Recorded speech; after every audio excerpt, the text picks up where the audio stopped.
Notre produit, notre invention est destinée à une population de patients épileptiques.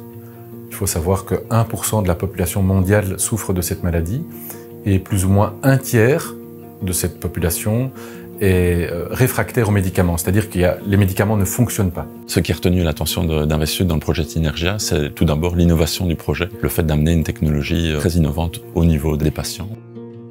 Le système qu'on a développé est reparti de zéro. On se rend compte que tous les implants de neurosimulation développés se basent en fait sur la technologie du pacemaker, mais qui est une technologie qui remonte dans les années 60, où l'implant est emballé de titane, les connexions se font de manière métallique.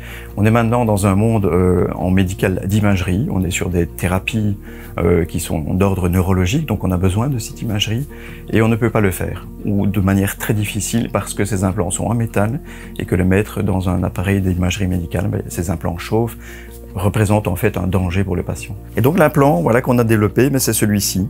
Normalement, donc c'est de l'électronique, elle est emballée de métal, ici elle n'est pas emballée de métal, elle est emballée de verre, elle est transparente. On a normalement une connexion vers une électrode qui est en métal, elle n'est pas en métal, c'est une fibre optique. On peut stimuler avec cet implant, voir l'effet qu'on a sur le tissu cérébral, sur le cerveau, et donc pouvoir faire évoluer cette thérapie qui n'a pas pour l'instant beaucoup évolué depuis des dizaines d'années, pour la simple raison qu'on n'a pas cette possibilité de voir ce qu'elle fait vraiment. Nous avons bouclé un tour de financement que l'on appelle une série B, et ce qu'on appelle les Use of Proceeds pour cette levée de fonds sont principalement pour notre dernière étape qui est une validation clinique sur être humain. C'est l'aboutissement en fait d'un très long procédé que l'on a suivi ces dernières années.